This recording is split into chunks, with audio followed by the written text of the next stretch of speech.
الحمد لله والصلاة والسلام على رسول الله أما بعد فأعوذ بالله من الشيطان الرجيم بسم الله الرحمن الرحيم فلذلك فادع واستقم كما أمرت ولا تتبع أهواءهم وقل آمنت بما أنزل الله من كتاب وأمرت لأعدل بينكم الله ربنا وربكم لنا أعمالنا ولكم أعمالكم لا حجة بيننا وبينكم الله يجمع بيننا وإليه المصير فلذلك فدع، لہٰذا آپ اسی بات کی طرف لوگوں کو دعوت دیتے رہیے، واستقم کما امرت، اور جس طرح آپ کو حکم دیا گیا ہے جمے رہیے، ولا تتبع اہواءہم، اور ان لوگوں کی خواہشات کے پیچھے نہ چلیے، وقل، اور کہہ دیجئے، آمنت بما انزل اللہ من کتاب، میں تو اس کتاب پر ایمان لایا ہوں جو اللہ نے نازل کی ہے،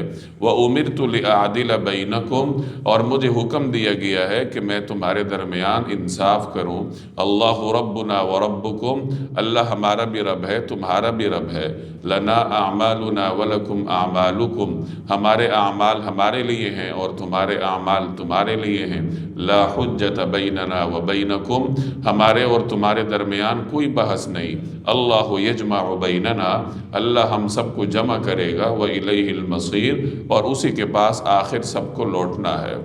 اس سے پچھلی آیات میں ایک اصول بیان ہوا کہ اللہ تبارک و تعالی نے تمام انبیاء علیہم السلام کو دین ایک ہی عطا کیا ہے، سیدنا نوح علیہ السلام سے لے کر رسول اللہ صلی اللہ علیہ وسلم تک اللہ تبارک و تعالی نے معروف انبیاء علیہم السلام کے نام ذکر کر کے فرمایا کہ ان تمام کو اللہ نے ایک ہی دین دیا تھا، اور اس کی تفصیل آپ کے سامنے آ چکی ہے کہ انبیاء علیہم السلام کے جو اصول دعوت تھے وہ ایک تھے، آگے پھر جو تفصیلات تھی اس میں اختلاف تھا، یعنی نماز سب کے ہاں تھی، اب نماز کے اوقات کتنے ہیں، رکعات کتنی ہیں، جزوی تفصیلات کیا ہیں، اس میں ہر پیغمبر کی شریعت اپنی تھی، اسی طرح روزہ سب کے ہاں تھا، اب روزے کتنے ہیں، جزوی تفصیلات کیا ہیں، کیسے ٹوٹتا ہے، کیسے رکھا جاتا ہے، تو اس کی تفصیلات ہر شریعت کی اپنی اپنی تھی، تو جو بنیادی اصول تھے وہ ایک تھے، تو اللہ نے فرمایا کہ ہم نے اصول ایک دیے تھے، شریعتیں سب کو دی تھی، پھر ہوا کیا کہ گزشتہ امت کے لوگوں نے ان میں اختلاف شروع کر دیا، اور اختلاف کی وجہ یہ نہیں تھی کہ ان کے پاس علم نہیں تھا، لا علمی کی وجہ سے وہ غلط راستے پہ چل پڑے، بلکہ علم مکمل تھا، معلومات تھی، سب کچھ تھا، پر نیتیں ٹھیک نہیں تھی، اور علم ہونے کے باوجود بھی وہ اختلاف کے راستے پر چل پڑے۔ اور یہ اختلاف کن لوگوں نے کیا؟ یہ انہوں نے کیا جنہیں اللہ تبارک و تعالی نے کتاب کا وارث بنایا تھا، یعنی جنہوں نے کتاب کو آگے پہنچانا تھا، اللہ تبارک و تعالی نے انہیں کتابیں عطا کی تھی، بجائے اس کے کہ وہ کتاب کی تعلیمات پہ عمل کرتے، وہ کتاب کے اندر اختلاف کرنا شروع ہو گئے۔ یہ گزشتہ چند آیات کا خلاصہ ہے۔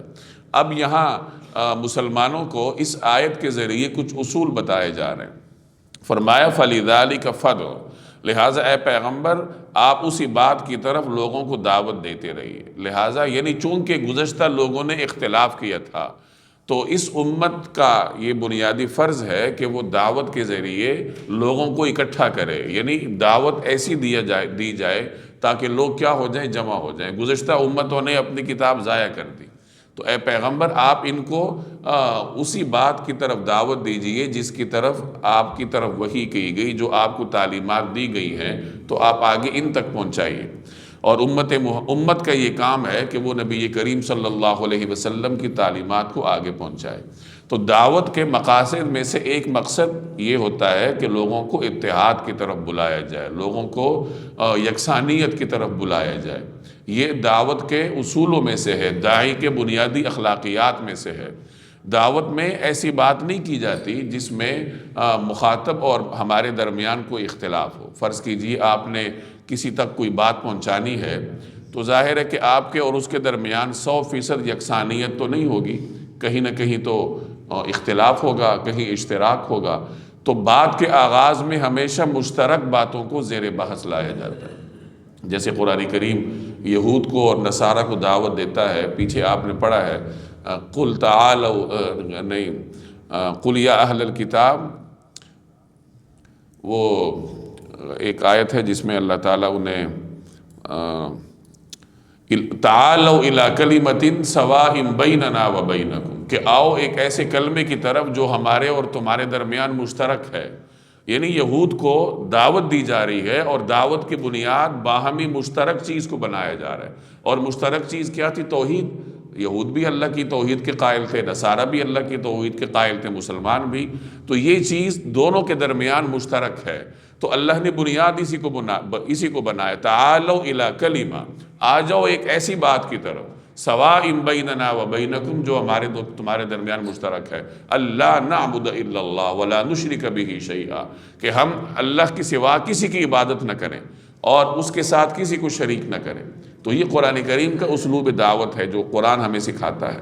ہمارے ہاں دعوت دی جاتی ہے، لوگ دعوت کا کام کرتے ہیں، اچھے لوگ اچھی نیت کے ساتھ اور اچھے طریقہ کار کے ساتھ بھی کرتے ہیں، لیکن بسا اوقات ہم دعوت میں اپنے اختلافی چیزوں کو لے آتے ہیں. ایک ہمارا دین ہے، نبی کریم صلی اللہ علیہ وسلم نے ہم تک تعلیمات پہنچائی ہیں، بنیادی عقائد ہمیں بتائے ہیں، سنتیں ہمارے پاس ہیں. پھر اس کے بعد کچھ ذیلی تشریحات ہوتی ہیں. ہمارے ہاں مختلف مسالک ہیں، ہر مسلک کی اپنی اپنی تشریحات ہیں. اب ہونا یہ چاہیے کہ جب آپ نے دعوت دینی ہو تو مسلک کی نہ دی جائے بلکہ دین کی دی جائے، تو عقائد کی دی جائے، نماز کی دعوت دی جائے. باقی جو نماز کا طریقہ کار ہے وہ مسلمانوں میں مختلف طریقے رائج ہیں. تو جو آدمی جس طریقہ کار کے ساتھ اپنی مناسبت رکھے گا، جس پہ اس کو اعتماد ہوگا، اس طریقہ کار کو اپنا لے گا.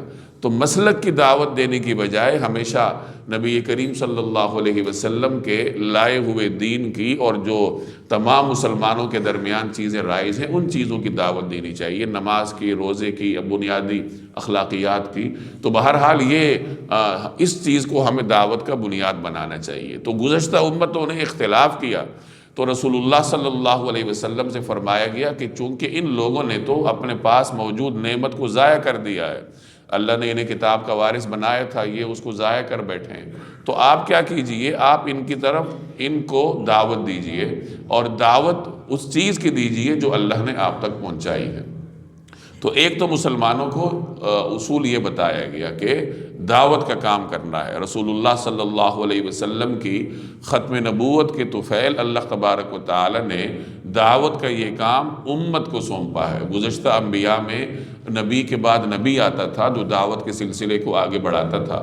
نبی کریم صلی اللہ علیہ وسلم کے بعد تو کسی نبی نے نہیں آنا، تو رسول اللہ صلی اللہ علیہ وسلم کے پیغام کی دعوت کا جو کام ہے وہ آپ کی امت نے ہی کرنا ہے. وَلَا تَتَّبِعْ أَهْوَاءَهُمْ، اور ان لوگوں کی خواہشات کے پیچھے نہ چلیے. قریش کی اپنی خواہشات تھیں، وہ چاہتے تھے کہ مسلمان اپنے دین میں یہ اور یہ تبدیلیاں کر لیں، وہ ہمارے بتوں کو برا بھلا نہ کہیں، ہماری سرمایہ دارانہ نظام کو چیلنج نہ کریں. ان کی خواہشات تھیں. تو تعلیم یہ دی جا رہی ہے کہ ان کی خواہشات کے پیچھے نہ چلیے بلکہ جو اللہ نے آپ تک وہی پہنچائی ہے وہی آگے پہنچائی. وَقُلْ آمَنْتُ بِمَا أَنزَلَ اللَّهُ مِنْ کتاب، اور کہہ دیجئے کہ میں تو اس کتاب پر ایمان لایا ہوں جو اللہ نے نازل کی ہے. یعنی اللہ نے جو چیزیں نازل کی ہیں ہمارا ایمان اس پہ ہے اور اسی کے مطابق ہم نے چلنا ہے، لوگوں کی خواہشات کے مطابق ہم نے نہیں چلنا. آگے وَأُمِرْتُ لِأَعْدِلَ بَيْنَكُمْ، اس میں اصول عدل ہمیں سکھایا جا رہا ہے. رسول اللہ صلی اللہ علیہ وسلم سے فرمایا جا رہا ہے کہ آپ کہہ دیجئے کہ مجھے حکم دیا گیا کہ میں تمہارے درمیان انصاف کروں. اسلام عدل کی تلقین کرتا ہے، ہر چیز کو اس کا حق دیتا ہے. ہمارے ہاں نعرہ لگتا ہے نا مساوات کا، کہ مرد اور عورت کے درمیان مساوات ہے، فلاں اور فلاں کے درمیان مساوات ہے. خوب یاد رکھیے کہ اسلام عدل کا داعی ہے، وہ مساوات کا داعی نہیں ہے. مساوات کا مفہوم اور لیا جاتا ہے آج کل ہمارے معاشرے میں. اگر مرد اور عورت کے درمیان ہر طریقے سے مساوات ہوتی تو اللہ تعالیٰ دو مخلوقات پیدا ہی نہ کرتا، پھر ایک ہی مخلوق پیدا کی جاتی. تو مرد اور عورت ہر طریقے سے تو ایک نہیں ہو سکتے، مرد آپس میں ہر طریقے سے مساوی نہیں ہے. باپ کا اپنا درجہ ہے، بچوں کا اپنا درجہ ہے، خواتین خود اپنے اندر مساوی نہیں ہے. تو اصل چیز عدل ہے، عدل کہ جس چیز کا جو حق ہے وہ اس کو دیا جائے. عورت کا اپنا حق ہے، مرد کا اپنا حق ہے. پھر مردوں کے آپس میں اپنے حقوق ہیں، عورتوں کے آپس میں اپنے حقوق ہیں. مردوں کے عورتوں پر اپنے حقوق ہیں، عورتوں کے مردوں پر اپنے حقوق ہیں. تو آتی کل ذی حق حقہ، ہر چیز کو اس کا حق دو. یہ ہے بنیادی تصور عدل کا۔ عدل صرف عدالتوں میں نہیں ہوتا، وہ عدل کا ایک مفہوم ہے۔ عدل زندگی کے ہر دائرہ کار میں ہوتا ہے، اور اس کا لب لباب میں نے آپ سے عرض کیا کہ ہر چیز کو اس کا حق دینا۔ جسم کو اس کا حق دو، اولاد کو ان کا حق دو، بیوی کو اس کا حق دو، شوہر کو اس کا حق دو، پھر اولاد کے حقوق کے لیے اور اپنے جسم کے حق کے لیے آپ کو مالی جد و جہد کرنی پڑے گی، تو وہ بھی حق دینا پڑے گا۔ جسم کو آرام چاہیے تو جسم کو وہ حق دینا پڑے گا، مہمان کا اپنا حق ہے۔ اور پھر سب سے بڑھ کے اللہ تبارک و تعالیٰ کے اپنے حقوق ہیں بندے کے اوپر، تو ہر ایک کو اس کا حق دینا، یہ عدل کا خلاصہ ہے۔ اور اسی چیز کی امت کو تلقین کی گئی ہے کہ دیکھو تم نے لوگوں کے درمیان بھی عدل کرنا ہے اور اپنے ساتھ بھی عدل کرنا ہے۔ تو فرمایا کہ مجھے حکم دیا گیا کہ میں تمہارے درمیان انصاف کروں۔ اللہ ربنا و ربکم، اللہ ہمارا بھی رب ہے اور تمہارا بھی رب ہے۔ یہ توحید ہے جس پہ پورے اسلام کی بنیاد ہے۔ لنا، کوئی اللہ کو مانے یا نہ مانے، اللہ تو اس کا رب ہے نا۔ مشرکین کا بھی رب اللہ تبارک و تعالی ہے، مسلمانوں کا بھی رب اللہ جل جلالہ ہے۔ لنا اعمالنا ولکم اعمالکم، ہمارے اعمال ہمارے لیے ہیں اور تمہارے اعمال تمہارے لیے۔ یعنی تم جو عمل کرتے ہو ہم سے پوچھ نہیں ہوگی، ہم جو عمل کرتے ہیں تم سے پوچھ نہیں ہوگی۔ ہر انسان اپنے عمل کا ذمہ دار ہے۔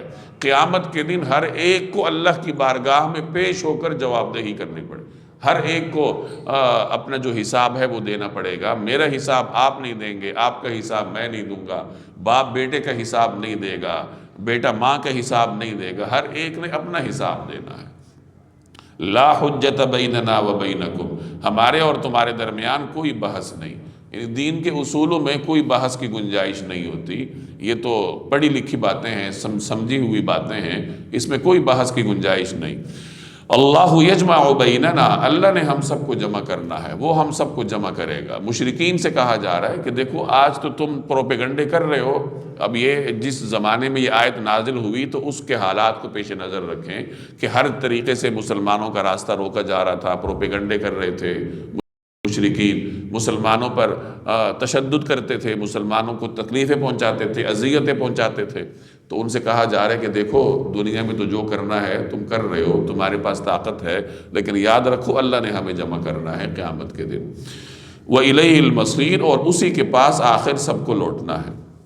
اس زمانے میں ہوتا یہ تھا کہ اگر کوئی شخص ایمان لے آتا تو پورا قبیلہ اس کے پیچھے پڑ جاتا تھا، اس کو طرح طرح سے قائل کرنے کی کوشش کی جاتی تھی کہ تم تو بددین ہو گئے ہو، تم اپنے آباء و اجداد کے دین سے ہٹ گئے ہو۔ طرح طرح کی دلیلوں کے ذریعے اسے قائل کرنے کی کوشش کی جاتی تھی۔ دلیل ان کے پاس کیا تھی؟ بس افواہیں اڑاتے تھے، اس کو بدظن کرنے کی کوشش کرتے تھے یا پھر جبر سے کام لیتے تھے۔ تو اگلی آیت میں یہی کہا جا رہا ہے کہ دیکھو اگر اللہ کی بات کسی نے مان لی ہے تو تمہیں کیا حق پہنچتا ہے کہ تم اس کے پیچھے پڑ جاؤ، اس کو حجتیں دو۔ تم جو حجتیں اس کو دے رہے ہو، یہ سب حجتیں اللہ کے ہاں بیکار ہیں۔ اللہ کے مقابلے میں کون سی حجت چلتی ہے؟ والذین یحاجون فی اللہ، اور جو لوگ اللہ کے بارے میں بحثیں نکالتے ہیں، یعنی بے جا بحث مباحثہ کرتے ہیں، من بعد ما استجیب لہ، جبکہ لوگ اس کی بات مان چکے ہیں۔ یعنی اگر کوئی اللہ کی بات مان چکا ہے، اب اس کے بعد اس کے پاس جا کے اللہ کے معاملے میں حجتیں نکالتے ہو، تو حجتہم داحضۃ عند ربہم، ان کی بحث ان کے پروردگار کے نزدیک باطل ہے۔ اس قسم کے افواہوں اور اس قسم کے پروپیگنڈوں کی اللہ کے ہاں کوئی حیثیت نہیں۔ وعلیہم غضب، اور ان پر اللہ کا غضب ہے، ولہم عذاب شدید، اور ان کے لیے سخت عذاب ہے۔ اللہ الذی انزل الکتاب بالحق والمیزان، اللہ وہ ہے جس نے حق پر مشتمل یہ کتاب اور انصاف کی ترازو اتاری ہے۔ یعنی یہ کتاب اللہ نے اتاری ہے اور میزان بھی اللہ نے اتاری ہے، انصاف کی ترازو۔ بعض حضرات نے اس کا مفہوم شریعت کے ساتھ کیا ہے کہ اللہ نے کتاب اتاری اور کتاب کے ساتھ تمہارے لیے شریعت بھیجی ہے کہ تم نے اس شریعت پر چلنا ہے، اور شریعت کو لانے والے جناب رسول اللہ صلی اللہ علیہ وسلم ہیں۔ اب چونکہ وہاں اس ماحول میں، مکہ کے ماحول میں قیامت کے بارے میں بات ہوتی تھی کہ کیا قیامت ہے یا نہیں، آئے گی تو کب آئے گی، تو اس کی بات ہے، اس کا ذکر ہے۔ وما یدریک، اور آپ کو کیا پتا، لعل الساعۃ قریب، شاید کہ قیامت کی گھڑی قریب ہی ہو۔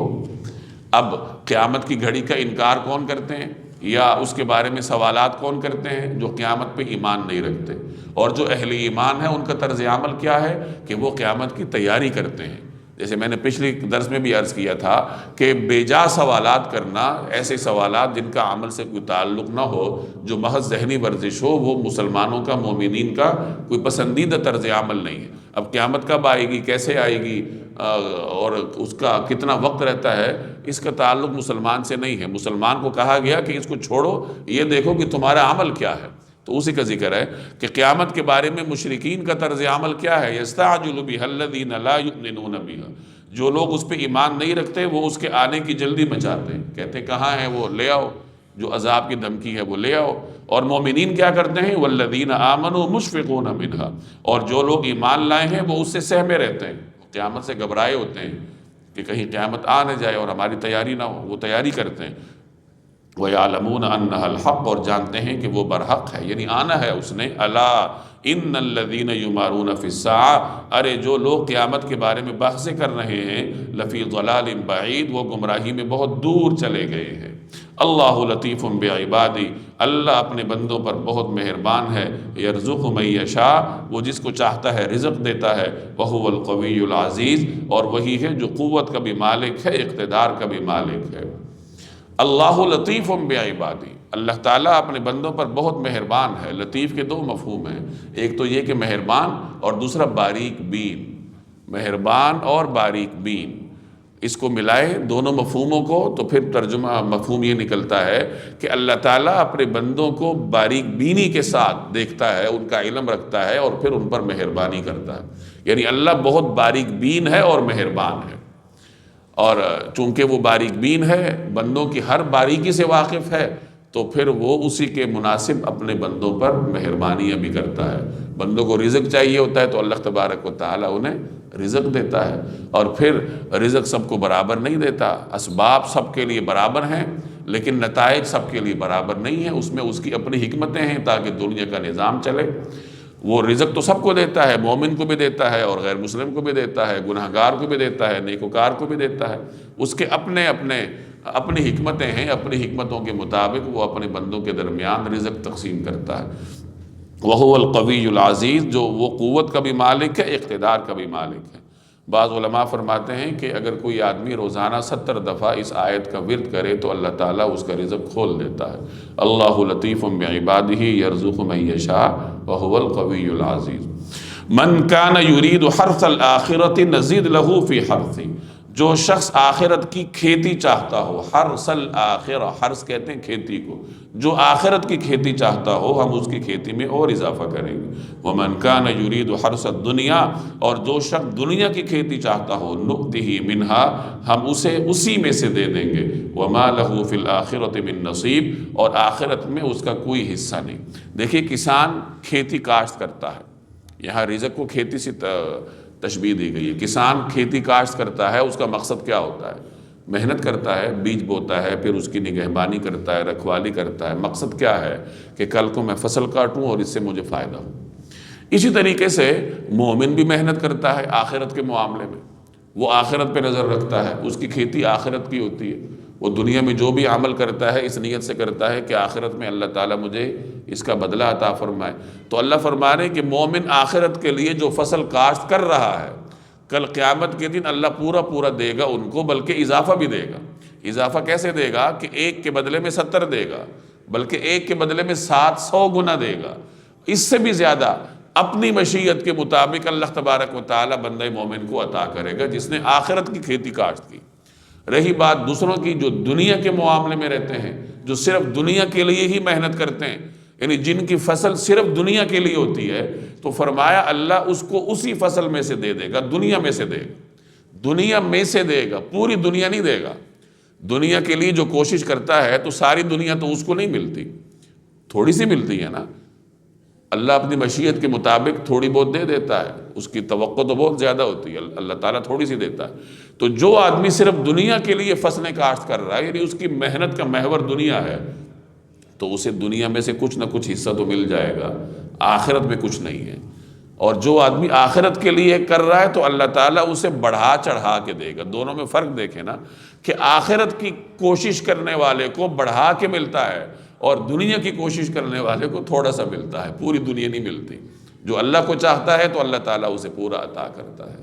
تو یہ اللہ تبارک و تعالیٰ کا نظام ہے۔ اب اس کو اس طریقے سے سمجھیں کہ رزق تو اللہ سب کو دے رہا ہے، مسلمان کو بھی دے رہا ہے، غیر مسلم کو بھی دے رہا ہے، لیکن مسلمان کا طرز عمل اور ہوتا ہے۔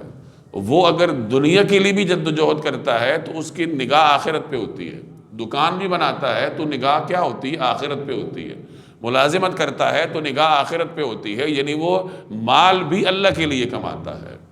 تو اس کا نتیجہ کیا نکلتا ہے کہ اللہ تعالیٰ مال میں سے بھی اس کو دیتا ہے، کیونکہ پیچھے جو فرمایا اللہ لطیف بعبادہ، اللہ تعالیٰ تو سب بندوں پہ مہربان ہے نا، سارے بندے، مسلم غیر مسلم سب۔ تو مسلمان کو دوہرا فائدہ ہوتا ہے کہ دنیا میں جو مہربانی اللہ کی تمام مخلوق پر ہے، سب بندوں پر ہے، تو مسلمان پہ بھی ہو رہی ہے، اس کو بھی رزق مل رہا ہے، ان کو بھی مل رہا ہے۔ لیکن ایک تو یہ کہ مسلمان کے لیے پھر آخرت میں بھی اجر ہے اور اس کے لیے نہیں ہے۔ دوسرا یہ کہ مسلمان کو دنیا میں بھی جو کچھ مل رہا ہے تو اس کے کمانے کی نیت چونکہ اللہ کے لیے ہوتی ہے، تو دنیا میں جو مل رہا ہے اس کے بدلے میں اللہ اس کو آخرت میں بھی دے دے گا۔ یعنی ایک بندہ مومن ہے تو اس کی نمازوں کا بدلہ بھی آخرت میں ملے گا، لیکن وہ جو صرف رزق کما رہا ہے، دکان اس نے بنائی ہے، اللہ کے لیے بنائی ہے، اس کی یہ نیت ہوتی ہے کہ یہ میری اولاد ہے، بیوی بچے ہیں، میرا اپنا جسم ہے، ان کا حق اللہ نے میرے اوپر رکھا ہے تو میں ان کے لیے کما رہا ہوں۔ اب نمازوں کے بدلے میں بھی آخرت میں ملے گا، اور یہ دکان کی محنت کا ثمرہ بھی اللہ تعالیٰ اس کو آخرت میں دے گا۔ اور اس چیز سے غیر مسلم محروم ہوتے ہیں، یعنی جن کا اللہ پہ ایمان نہیں ہوتا۔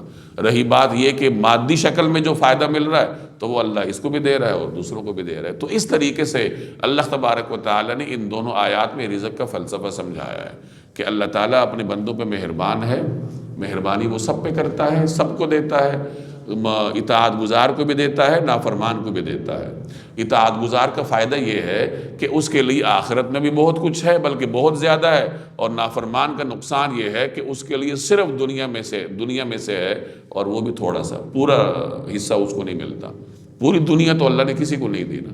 اگر کسی کو دنیا میں بہت سارا مال مل جائے تو جتنا بھی مل جائے، لیکن دنیا کے مجموعی مال کے اعتبار سے وہ کتنا سا ہوگا؟ بہت تھوڑا سا ہوگا، تو دنیا کا تھوڑا سا حصہ ہوتا ہے۔ تو یہ سمجھایا جا رہا ہے کہ دیکھو، اس تھوڑے سے حصے کے لیے آخرت کو نہ چھوڑو، اور اس تھوڑے سے حصے کے لیے بھی اللہ تعالیٰ آپ کو روکتا نہیں ہے، کماؤ، لیکن اس طریقے سے کماؤ تاکہ یہ تھوڑا سا حصہ تمہارے لیے دنیا میں بھی مفید ہو اور آخرت میں بھی مفید ہو۔ جیسے میں نے عرض کیا کہ کمائیں، حلال ذریعے سے کمائیں، اس نیت سے کمائیں کہ میں اللہ کے لیے کما رہا ہوں۔ پہلے بھی میں نے عرض کیا ہے کہ بیوی کے منہ میں لقمہ ڈالنا، بچوں کے منہ میں لقمہ ڈالنا، یہ بھی صدقہ ہے مومن کے حق میں، اگر اس کی نیت ٹھیک ہے۔ خود کھانا یہ بھی صدقہ ہے اگر نیت ٹھیک ہے، اور نیت کیا ہونی چاہیے کہ اللہ کے لیے ہو۔ اس کا آسان لب لباب کیا ہے کہ جو بھی کام آپ نے کرنا ہے بس بیچ میں اللہ تعالیٰ کی ذات کو لیں کہ میں اللہ کے لیے کر رہا ہوں، کھا رہا ہوں تو اللہ کے لیے کھا رہا ہوں، سونا ہے تو نیت کر لیں کہ میں اس نیت سے سو رہا ہوں تاکہ پھر میں عبادات کے لیے چاق و چوبند رہوں۔ تو جو بھی کام کرنا ہے اللہ کی رضا کے لیے کریں، تو اس کام کا جو دنیاوی فائدہ ہے وہ بھی ملے گا اور اخروی فائدہ بھی ملے گا۔ ام لہم شرکاء، کیا ان کے کچھ ایسے شریک ہیں، شرعوا لہم من الدین، جنہوں نے ان کے لیے ایسا دین طے کر دیا ہے، ما لم یأذن بہ اللہ، جس کی اللہ نے اجازت نہیں دی ہے۔ یعنی یہ جس طریقے پہ چل رہے ہیں جو اللہ کی اجازت کے خلاف ہے، کیا ان کو اس طریقے پہ چلنے کی اجازت کس نے دی ہے؟ اللہ کے تو کوئی شریک نہیں ہے، اللہ نے تو کسی کو یہ اتھارٹی نہیں دی ان بتوں کو یا کسی کو کہ وہ اپنی طرف سے گھڑ گھڑ کے لوگوں کو احکامات بتائیں۔ تو آخر یہ جس طریقے پہ چل رہے ہیں اس طریقے کی سند کیا ہے؟ ہر طریقے کی سند ہوتی ہے۔ اگر مسلمان ایک طریقے پہ چل رہے ہیں تو ان کے پاس سند ہے کہ اللہ نے ہمیں کہا ہے بھائی تم شرک کر رہے ہو، بتوں کو سجدہ کر رہے ہو، تو کس نے تمہیں اختیار دیا ہے، کس نے تمہیں یہ راستہ بتایا ہے؟ تو یہی فرمایا کہ کیا ان کے کچھ ایسے شریک ہیں جنہوں نے ان کے لیے ایسا دین طے کر دیا جس کی اللہ نے اجازت نہیں دی؟ ایسا تو کوئی شریک نہیں ہے، تو پھر یہ کیوں اس راستے پہ چل رہے ہیں؟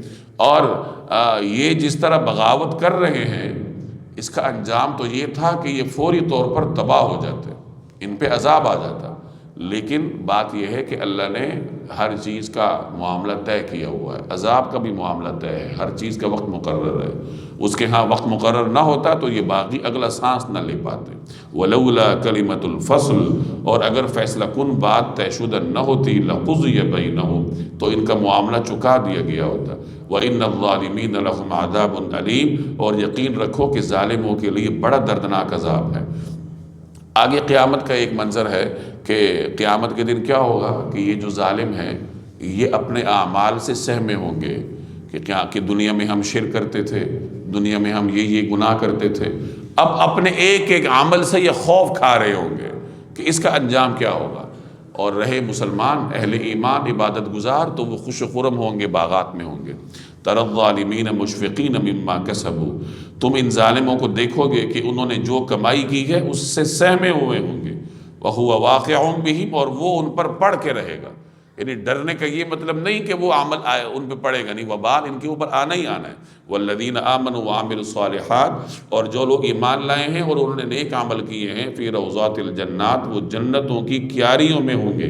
لَهُم مَّا يَشَاءُونَ عِندَ رَبِّهِمْ، انہیں اپنے پروردگار کے پاس وہ سب کچھ ملے گا جو وہ چاہیں گے، جو تصور کریں گے وہ ان کو ملے گا۔ ذَلِكَ هُوَ الْفَضْلُ الْكَبِيرُ، یہی بڑا فضل ہے۔ ذَلِكَ الَّذِي يُبَشِّرُ اللَّهُ عِبَادَهُ الَّذِينَ آمَنُوا وَعَمِلُوا الصَّالِحَاتِ، یہی وہ چیز ہے جس کی خوشخبری اللہ اپنے ان بندوں کو دیتا ہے جو ایمان لائے ہیں اور جنہوں نے نیک عمل کیے ہیں۔ یعنی اس کی خوشخبری اللہ تعالیٰ نے اپنے نیک بندوں کو دی ہے۔ کہ کس چیز کی خوشخبری؟ کہ قیامت کے دن تمہیں جنت کی کیاریاں ملیں گی، جو تم چاہو گے وہ تمہیں ملے گا۔ قل، آپ کہہ دیجئے، لا اسألکم علیہ اجرا، کہ میں تم سے اس پر کوئی اجرت نہیں مانگتا، یعنی تبلیغ پر میں تم سے کوئی اجرت نہیں مانگتا، الا المودۃ فی القربى، سوائے رشتہ داری کے، محبت کے۔ یعنی اے پیغمبر آپ ان سے کہہ دیجئے کہ میں تم سے تبلیغ پر کوئی اجرت نہیں مانگتا، البتہ ایک چیز کا خیال رکھو، کیا؟ رشتہ داری کی محبت کا لحاظ رکھو۔ المودۃ فی القربى، اس کی تفسیر میں مفسرین کا کافی سارا اختلاف ہے کہ مودۃ فی القربى جو ان سے کہا گیا کہ تم سے کوئی اجرت تو نہیں مانگی جا رہی، بس اس چیز کا ذرا لحاظ رکھو کہ مودۃ فی القربى کا یعنی رشتہ داری کا لحاظ رکھنے کا۔ اس میں پہلے تو قربہ کے مفہوم میں اختلاف ہے کہ قربہ کا مفہوم کیا ہے۔ کچھ حضرات نے، اکثر حضرات نے اس کو رشتہ داری کی مفہوم میں لیا ہے، اور بعض حضرات نے اس کو تقرب الی اللہ کے مفہوم میں لیا ہے، اللہ کے قریب جانے کا۔ تو اس تقرب الی اللہ کا مفہوم اگر مراد لیا جائے تو پھر مفہوم یہ ہوگا کہ میں تم سے کوئی اجرت نہیں مانگتا، بس میری اجرت صرف یہی ہے کہ تم اللہ کے قریب ہو جاؤ، یعنی تم سب اللہ کے پسندیدہ بندے بن جاؤ۔ جیسے پیچھے بھی ایک جگہ آیا ہے کہ تم سے کوئی اجرت میں نہیں مانگتا، بس میرا مدعا صرف اتنا ہے کہ تم سب اللہ والے ہو جاؤ، اللہ کی طرف چل پڑو۔ تو کچھ حضرات نے اس کا یہ مفہوم مراد لیا کہ قربہ سے مراد قربت ہے اللہ تبارک و تعالیٰ کی، اور ان سے یہ کہا جا رہا ہے کہ دیکھو تم سے کوئی اجرت تو نہیں مانگی جا رہی، بس صرف ایک ہی ہمارا مطالبہ ہے، ایک ہی مدعا ہے، اور وہ یہ کہ تم ایسے عمل کرو دنیا میں، تم ایسے بن جاؤ کہ تم اللہ کے قریب شمار ہونے لگو، شرک چھوڑ دو، توحید کی طرف آ جاؤ، نیک کام کرنے لگو، یعنی تمہارا شمار اللہ کے قریب بندوں میں ہو جائے، بس یہی ہمارا مدعا ہے۔ تو کچھ حضرات نے قربہ کا مفہوم یہ لیا، اور اکثر حضرات نے رشتہ داری مراد لی ہے کہ قربہ سے مراد یہاں رشتہ داری ہے۔ اب رشتہ داری کے مفہوم میں دو تین نقطہ نظر ہیں۔ ایک نقطہ نظر تو یہ ہے کہ اس رشتہ داری سے مراد وہ رشتہ داری ہے جو جناب رسول اللہ صلی اللہ علیہ وسلم اور قریش کے درمیان تھی، چونکہ ایک ہی خاندان کے تھے، تو گویا ان سے کہا جا رہا ہے کہ تم اتنے شدید مخالفت تو نہ کرو، آخر ہم ایک قبیلے سے تعلق رکھتے ہیں، مسلمان جو تمہیں دین کی طرف بلا رہے ہیں تو وہ بھی تمہارے ساتھ کسی نہ کسی مرحلے پہ جا کے تمہارے رشتہ دار ہیں، تمہارے عزیز ہیں، تو ہمارے اور تمہارے درمیان جو قرابت ہے، کم از کم اس قرابت کا خیال کرو کہ اتنی شدت کے ساتھ اس دعوت کو مت جھٹلاؤ، اتنے شدید طریقے سے اس کی مخالفت نہ کرو، کچھ اس کا لحاظ رکھو۔ تو رشتہ داری کا اگر قربہ کا مفہوم رشتہ دار لیا جائے تو پھر رشتہ داری کا مفہوم بعض حضرات نے یہ مراد لیا کہ اس سے مراد وہ رشتہ داری ہے جو کہ جناب رسول اللہ صلی اللہ علیہ وسلم اور قریش کے درمیان تھی، اور ظاہر ہے کہ ہر گھرانے میں نبی کریم صلی اللہ علیہ وسلم کے ساتھ ان کا کوئی نہ کوئی رشتہ تھا، حضرت خدیجہ کے واسطے سے ہو یا بنو ہاشم کے واسطے سے ہو یا آپ کی ازواج مطہرات کے واسطے سے ہو۔ تو قریش کے مختلف گھرانوں میں جناب رسول اللہ صلی اللہ علیہ وسلم کی رشتہ داریاں تھیں، تو ان کو یہ تلقین کی جا رہی ہے کہ تم اتنی شدید مخالفت نہ کرو بلکہ کچھ لحاظ رکھو رشتہ داری کا۔ اور بعض حضرات نے رشتہ داری سے مراد جناب رسول اللہ صلی اللہ علیہ وسلم کے جو خاص رشتہ دار ہیں وہ مراد لیے، اور ان سے یہ کہا جا رہا ہے کہ تم تو گویا یہ مسلمانوں سے کہا جا رہا ہے، سب سے کہا جا رہا ہے کہ تم جناب رسول اللہ صلی اللہ علیہ وسلم کے رشتوں کا لحاظ رکھو جو آپ کے عزیز ہیں۔ اس میں بھی پھر مختلف حضرات کے اپنے نقطہ نظر ہیں۔ بعض حضرات فرماتے ہیں کہ اس میں پورے بنو عبد المطلب ہیں، یعنی حضرت عبد المطلب آپ کے دادا جان تھے، تو ان کے واسطے سے جو بھی رشتہ ہے رسول اللہ صلی اللہ علیہ وسلم کے ساتھ کسی کا، تو وہ سب اس میں شامل ہیں۔ کچھ حضرات فرماتے ہیں کہ نہیں، اس میں بنو ہاشم کے وہ حضرات شامل ہیں جن پہ صدقہ حرام تھا، اور کچھ حضرات فرماتے ہیں کہ نہیں، اس میں صرف سیدہ فاطمہ رضی اللہ تعالی عنہا اور ان کے صاحبزادے اور سیدنا علی جنہیں اصحاب کساء بھی کہا جاتا ہے، تو کچھ حضرات فرماتے ہیں کہ اس میں صرف وہ شامل ہیں۔ تو بہرحال اس میں چونکہ مسلمان مفسرین کی اپنی اپنی آراء ہیں، تو وہ سب میں نے آپ کے سامنے ذکر کر دی۔ قل، آپ کہہ دیجئے، لا اسألکم علیہ اجرا، کہ میں تم سے اس پر کوئی اجرت نہیں مانگتا، الا المودۃ فی القربى، سوائے رشتہ داری کے محبت کے۔ وَمَن يَقْتَرِفْ حَسَنَةً، اور جو شخص کوئی بھلائی کرے گا، نزد لہو فیہا حسنا، ہم اس کی خاطر اس بھلائی میں مزید خوبی کا اضافہ کر دیں گے۔ یعنی جو نیک عمل کرتا ہے اللہ تعالیٰ اس کو نیک عمل میں مزید توفیق دیتا ہے۔ اضافہ کرنے کا ایک مطلب یہ کہ اللہ تعالیٰ مزید نیک اعمال کی توفیق دے گا۔ جو فرائض کی پابندی کرے گا اللہ تعالیٰ اسے سنتوں کی توفیق دے گا، جو سنتوں کی پابندی کرے گا اللہ اسے نوافل کی توفیق دے گا، جو نوافل کی پابندی کرے گا اللہ اسے آگے ذکر اذکار کی توفیق دے گا۔ یعنی یہ عبادات کا ایک نہ ختم ہونے والا سلسلہ ہے کہ جو آدمی جتنی محنت کرتا ہے عبادات میں اللہ تعالیٰ اسے مزید توفیق دیتا ہے، اور پھر آخرت میں اس کا اجر اللہ بڑھا کے دیتا ہے۔ جیسے میں نے پہلے عرض کیا کہ ایک کے بدلے میں 7 گنا، یا ایک کے بدلے میں 70 گنا، یا ایک کے بدلے میں 700 گنا، یعنی آپ ایک عمل کرتے ہیں اور ثواب 700 اعمال کا ملتا ہے۔ تو یہ مطلب ہے کہ پھر اللہ تعالیٰ بڑھا کے دیتا ہے۔ ان اللہ غفور شکور، یقین جانو اللہ بہت بخشنے والا بڑا قدردان ہے۔ شکور، اللہ قدردان ہے، یعنی آپ جو محنت اللہ کے لیے کرتے ہیں وہ ضائع نہیں جاتی، کیونکہ اللہ سے بڑھ کر قدردان ذات نہیں ہے، وہ آپ کی محنت کی قدر کرتا ہے۔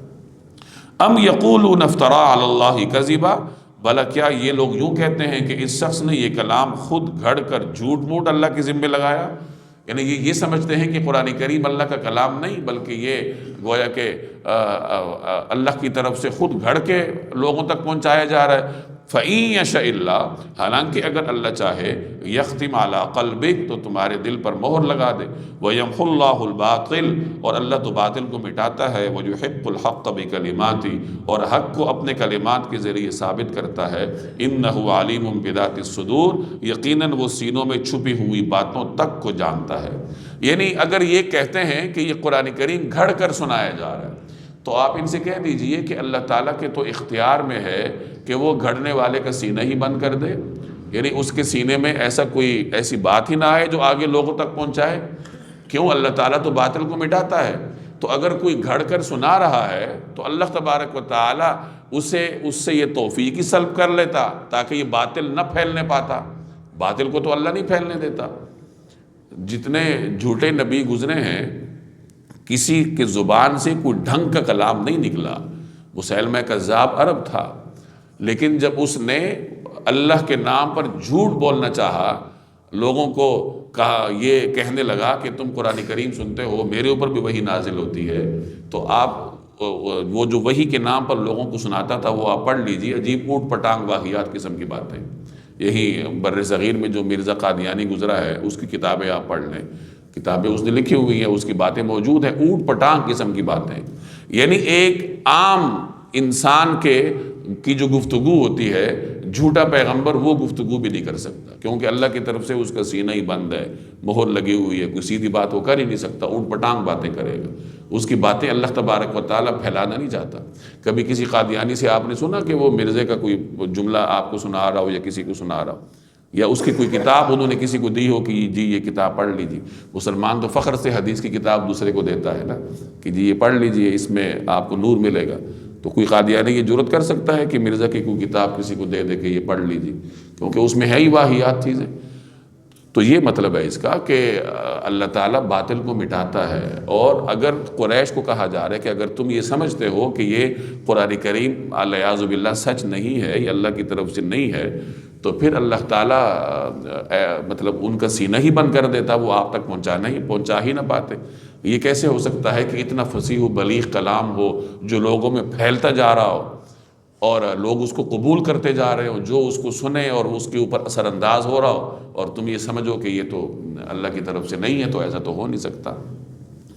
وَهُوَ الَّذِي يَقْبَلُ التَّوْبَةَ عَنْ عِبَادِهِ، اور وہی ہے جو اپنے بندوں کی توبہ قبول کرتا ہے، وَيَعْفُو عَنِ السَّيِّئَاتِ، اور گناہوں کو معاف کرتا ہے، وَيَعْلَمُ مَا تَفْعَلُونَ، اور جو کچھ تم کرتے ہو اس کا پورا علم رکھتا ہے۔ گویا یہاں ان کو پیغام دیا جا رہا ہے کہ تم شرک میں لت پت ہو، لیکن جتنے بھی تم گناہ گار ہو جاؤ، تمہارے گناہوں سے اللہ کی رحمت کہیں زیادہ ہے۔ تم جب توبہ کرو گے، اللہ کی طرف آؤ گے، اللہ تعالیٰ تمہارے گناہوں کو معاف کر دے گا۔ تو یہ سب انسانوں کے لیے اللہ کا رحمت کا پیغام ہے کہ وہ ذات اپنے بندوں کے گناہوں کو معاف کرتا ہے، ان کی توبہ کو قبول کرتا ہے۔ لیکن توبہ پھر توبہ ہونی چاہیے، صرف نام سے زبانی کلامی توبہ کے کلمات نہ ہو، بلکہ توبہ پھر واقعتاً توبہ ہونی چاہیے۔ سیدنا علی رضی اللہ تعالی عنہ کے بارے میں آتا ہے کہ ان کے زمانہ خلافت میں کوئی شخص مسجد نبوی میں آیا اور جلدی جلدی استغفر اللہ کے کلمات پڑھنے لگا، تو حضرت علی رضی اللہ تعالی عنہ نے اس سے فرمایا کہ یہ تم جو توبہ کر رہے ہو یہ صحیح مسلمان کی توبہ نہیں ہے، یہ تو منافق کا کام ہے۔ صحیح مسلمان توبہ کی شرائط کو پورا کرتا ہے، یعنی وہ توبہ کے مفہوم کو اچھی طرح ادا کرتا ہے۔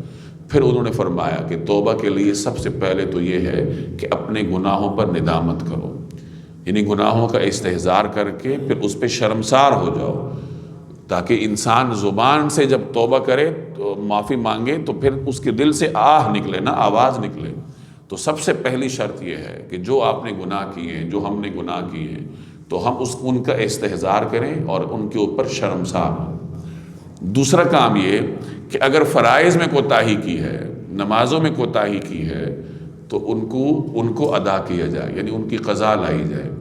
اور تیسرا یہ کہ اگر بندوں کے جو حقوق مارے ہیں وہ ادا کیے جائیں، یعنی سب سے پہلا کام کیا ہے کہ شرمسار ہو، دوسرے نمبر پر پھر ریکوری بھی کرے، فرائض کی قضا کے ذریعے لوگوں کے جو حقوق مارے ہیں وہ لوگوں کو ادا کرے۔ چوتھے نمبر پر یہ کہ پھر جیسے محنت گناہوں میں کرتے تھے ویسے محنت پھر دین کے معاملے میں بھی کرو، یعنی اگر میں گناہ گار دین کی طرف آ رہا ہوں تو جیسے پہلے محنت میں گناہوں میں کرتا تھا تو اب ویسی ہی محنت میں دین کے معاملے میں بھی کروں۔ اور چھٹی بات یہ کہ پھر جس طریقے سے گناہوں سے لذت حاصل کرتے تھے اسی طریقے سے پھر عبادات سے لذت حاصل کی جائے۔ تو جب یہ تمام شرائط پوری ہوں اور پھر انسان اللہ کے حضور استغفار کرے، توبہ کے کلمات کہے، تو پھر واقعتاً وہ توبہ ہوتی ہے۔ تو اس طریقے سے اگر توبہ کی جائے تو فرمایا کہ اللہ پھر توبہ کو قبول کرتا ہے، گناہوں کو معاف کرتا ہے۔ وَيَسْتَجِيبُ الَّذِينَ آمَنُوا وَعَمِلُوا الصَّالِحَاتِ، اور جو لوگ ایمان لائے ہیں، جنہوں نے نیک عمل کیے ہیں، وہ ان کی دعا سنتا ہے۔ وَيَزِيدُهُم مِّن فَضْلِهِ، اور انہیں اپنے فضل سے اور زیادہ دیتا ہے۔ وَالْكَافِرُونَ لَهُمْ عَذَابٌ شَدِيدٌ، اور کافروں کے لیے سخت عذاب ہے۔ وَلَوْ بَسَطَ اللَّهُ الرِّزْقَ لِعِبَادِهِ، اور اگر اللہ اپنے تمام بندوں کے لیے رزق کو کھلے طور پر پھیلا دیتا، لَبَغَوْا فِي الْأَرْضِ، تو وہ زمین میں سرکشی کرنے لگتے۔ وَلَٰكِن يُنَزِّلُ بِقَدَرٍ مَّا يَشَاءُ، مگر وہ ایک خاص اندازے سے جتنا چاہتا ہے اتارتا ہے۔ إِنَّهُ بِعِبَادِهِ خَبِيرٌ بَصِيرٌ، یقیناً وہ اپنے بندوں سے پوری طرح باخبر، ان پر نظر رکھنے والا ہے۔ جیسے انسان اپنے بچے کو ساری چیزیں نہیں دیتا، کچھ چیزیں دیتا ہے، کچھ سنبھال کے الماری میں رکھتا ہے، کیونکہ آپ سمجھتے ہیں کہ بچے کے لیے اچانک یہ ساری چیزیں نقصان دہ ہوں گی۔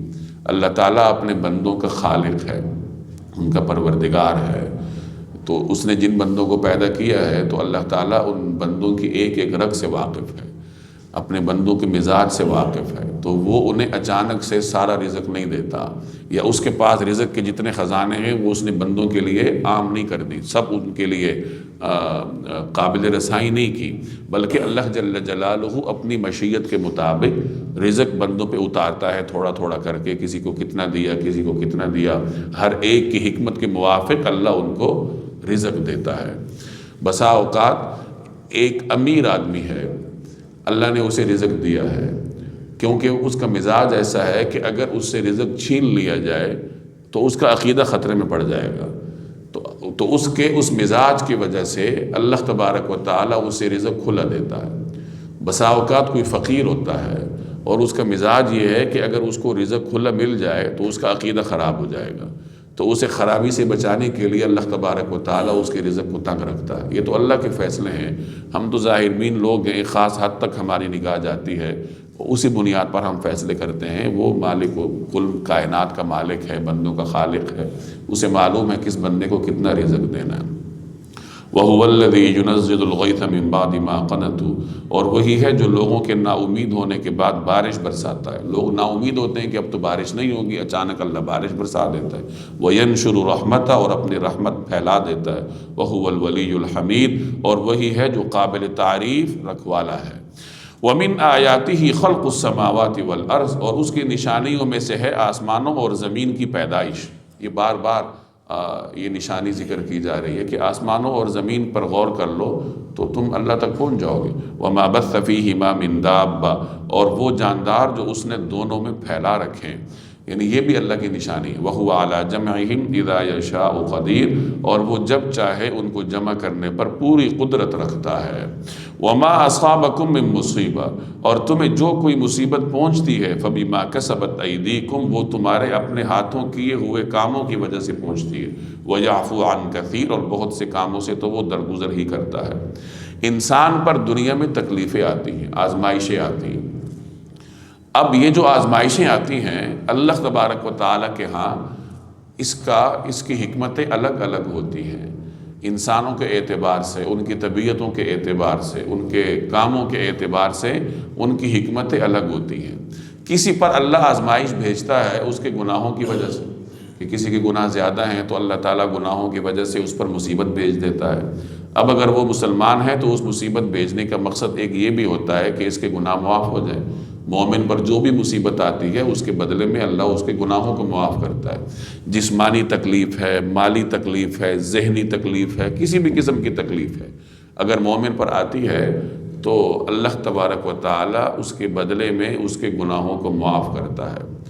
ادنا سے ادنا تکلیف جس کا آپ تصور کر سکتے ہیں اس پر بھی اللہ آپ کے گناہوں کو معاف کرتا ہے۔ کوئی تھوڑی سی بھی آپ کو ناگواری ہو، کہیں راستہ بھول گئے، کوئی چیز بھول گئے، جیب میں کوئی چیز نہیں مل رہی، یعنی کوئی تھوڑی سی ناگواری کا بھی آپ تصور کر سکتے ہیں، اس کا تصور کر لیں تو اس کے بدلے میں بھی اللہ تبارک و تعالیٰ آپ کے گناہوں کو معاف کرتا ہے۔ اسی طرح جس کی تکلیفیں جتنی زیادہ ہوں اسی قدر اللہ تبارک و تعالیٰ اس سے گناہوں کو جھاڑتا رہتا ہے۔ تو یہاں یہی فرمایا کہ تمہارے اوپر جو مصیبت آتی ہے تمہارے اپنے کاموں کی وجہ سے، اور فرمایا کہ بہت ساروں کو تو وہ چھوڑ ہی دیتا ہے، یعنی اللہ تبارک و تعالیٰ کی مہربانی ہے، اس کی رحمت ہے کہ وہ تمام گناہوں کی آزمائش نہیں کرتا، تمام گناہوں کے بدلے میں انسان کو آزماتا نہیں، بلکہ بہت ساروں کو تو اللہ معاف کر دیتا ہے، البتہ کچھ گناہوں کے بدلے انسان کو آزمائش میں لے لیتا ہے۔ تو آزمائش کا ایک حکمت تو یہ ہے کہ وہ انسان کے گناہوں کی وجہ سے ہے، اور پھر اسی سے ہی ملتی جلتی دوسری حکمت یہ کہ ان گناہوں کی معافی کا ذریعہ بھی اللہ بندہ مومن کے لیے اس کو بنا دیتا ہے۔ بسا اوقات بچے پر بھی تکلیف آتی ہے، اس کے تو گناہ نہیں ہیں تو اس کے اوپر بھی تکلیفیں آتی ہیں، تو اس کے بارے میں پھر علماء کہتے ہیں کہ غیر مکلف پر جو تکالیف آتی ہیں اس کی حکمتیں کیا ہیں، یہ اللہ تبارک و تعالیٰ ہی جانتا ہے کہ اس کی حکمت کیا ہوگی۔ اللہ کے ہر کام کی حکمت تو بندہ نہیں جان سکتا نا۔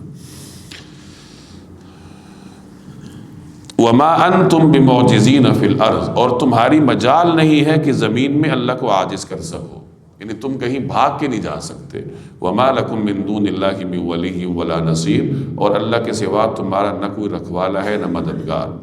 قریش چونکہ سفر کرتے تھے، سمندروں میں جاتے تھے، حبشہ جاتے تھے، شام جاتے تھے، شام تو خیر زمینی راستے سے جاتے تھے، حبشہ کی طرف وہ سمندری سفر کرتے تھے، افریقہ کے ممالک کی طرف، تو سمندری سفر کرتے تھے اور اس میں جاتے تھے چھوٹی بڑی کشتیوں میں۔ تو ان سے کہا گیا کہ دیکھو یہ کشتیاں ہیں، یہ بھی اللہ کی نشانی ہے، کشتی سمندر میں چلتی ہے۔ تو اس زمانے کے وسائل کے اعتبار سے وہ چپو چلاتے تھے یا جو بھی وسائل تھے، اور آج آپ دیکھ لیں جدید مشینری ہے، لیکن کیا صرف جدید مشینری ہی جہاز کو سمندر پار کروا سکتی ہے؟ اگر ہوائیں موافق نہ ہو، اگر فرض کرے پانی کا بہاؤ ہی موافق نہ ہو، یا موسم موافق نہ ہو، یا طوفان آ جائے، یا کچھ بھی ہو جائے، تو جدید مشینری بیچاری کیا کر لے گی؟ تو اللہ کی رحمت کے بغیر جہاز ایک جگہ سے دوسری جگہ نہیں جا سکتا۔ اس کا ذکر ہے وَمِنْ آيَاتِهِ الْجَوَارِ فِي الْبَحْرِ كَالْأَعْلَامِ، اور اس کی نشانیوں میں سے ہیں سمندر میں یہ پہاڑوں جیسے جہاز، بڑے بڑے جہاز پہاڑوں جیسے۔ إِن يَشَأْ يُسْكِنِ الرِّيحَ، اگر وہ چاہے تو ہوا کو ٹھہرا دے، ہوا چلے ہی نہ، فَيَظْلَلْنَ رَوَاكِدَ عَلَى ظَهْرِ، جس سے یہ سمندر کی پشت پر کھڑے کے کھڑے رہ جائیں، ایک انچ آگے حرکت نہ کر سکیں۔ إِنَّ فِي ذَلِكَ لَآيَاتٍ، یقیناً اس میں نشانیاں ہیں ہر اس شخص، لِكُلِّ صَبَّارٍ شَكُورٍ، ہر اس شخص کے لیے جو صبر کا بھی خوگر ہے، شکر کا بھی، یعنی جو صبر بھی کرتا ہے خوب اور شکر بھی کرتا ہے۔ اَوْ يُوبِقْهُنَّ بِمَا كَسَبُوا، یا تو ان جہازوں کو وہ تباہ کر دے لوگوں کے بعض اعمال کی وجہ سے، وَيَعْفُو عَنْ كَثِيرٍ، اور بہت سو سے وہ درگزر کر جائے۔ یعنی اگر اللہ چاہے تو ان جہازوں کو تباہ ہی کر دے، تم کیا کر لو گے؟ کتنے بڑے بڑے جہاز تباہ ہوئے ہیں سمندروں میں، آپ مجھ سے بہتر جانتے ہیں، جدید آلات سے لیس، ہر قسم کے مال سے لیس جدید ترین ٹیکنالوجی والے جہاز سمندروں میں تباہ ہو جاتے ہیں۔ وَيَعْلَمَ الَّذِينَ يُجَادِلُونَ فِي آيَاتِنَا، اور جو لوگ ہماری آیات میں جھگڑے ڈالتے ہیں انہیں پتہ چل جائے کہ مَا لَهُم مِّن مَّحِيصٍ، کہ ان کے لیے کوئی بچاؤ کی جگہ نہیں ہے۔ یعنی اللہ چاہے تو تباہی مسلط کر دے، پھر نافرمانوں کو پتہ چل جائے گا کہ چھپنے کی کوئی جگہ نہیں۔ فَمَا أُوتِيتُم مِّن شَيْءٍ، غرض تمہیں جو بھی کوئی چیز دی گئی ہے، فَمَتَاعُ الْحَيَاةِ الدُّنْيَا، وہ دنیاوی زندگی کی پونجی ہے، وَمَا عِندَ اللَّهِ خَيْرٌ وَأَبْقَىٰ، اور جو کچھ اللہ تبارک و تعالیٰ کے پاس ہے وہ کہیں بہتر اور پائیدار ہے، لِلَّذِينَ آمَنُوا، ان لوگوں کے لیے جو ایمان لائے ہیں، وَعَلَىٰ رَبِّهِمْ يَتَوَكَّلُونَ، اور اپنے پروردگار پر بھروسہ رکھتے ہیں۔ دنیاوی زندگی فانی ہے، دنیاوی زندگی کی ہر چیز فانی ہے، اللہ کے ہاں ہر چیز باقی رہنے والی ہے۔ تو جو لوگ صاحب ایمان ہیں ان کے لیے وہ باقی رہنے والی چیزیں اللہ کے ہاں ہیں۔ وَالَّذِينَ يَجْتَنِبُونَ كَبَائِرَ الْإِثْمِ وَالْفَوَاحِشِ، اور جو لوگ بڑے بڑے گناہوں اور بے حیائی کے کاموں سے پرہیز کرتے ہیں، اور وَإِذَا مَا غَضِبُوا هُمْ يَغْفِرُونَ، اور جب ان کو غصہ آتا ہے تو وہ درگزر سے کام لیتے ہیں۔ اب اگلی چند آیات میں اللہ تبارک و تعالی مسلمانوں کے کچھ اوصاف بیان کر رہا ہے، جو ظاہر ہے اس ماحول میں جب یہ آیات نازل ہو رہی تھی تو صحابہ کرام اس زمانے میں ایمان رکھتے تھے ان آیات پہ، وہی مسلمان تھے، تو یہ اوصاف ان میں بدرجہ اتم تھے۔ تو یہ اوصاف مسلمانوں میں ہونے چاہیے۔ پہلا وصف کیا ہے کہ وہ بڑے بڑے گناہوں سے پرہیز کرتے ہیں۔ کبائر سے مراد وہ گناہ ہیں جن پر قرآن کریم میں کوئی وعید ہو، یا کسی حدیث میں ان کا ذکر کر کے اس پر وعید ہو، جیسے شرک ہے، قتل ہے، چوری ہے۔ تو یہ اس قسم کے اور بڑے بڑے گناہ جن کا نام لے کر قرآن کریم میں کسی سزا کا ذکر ہو یا حدیث میں سزا کا ذکر ہو، اسے گناہ کبیرہ کہا جاتا ہے۔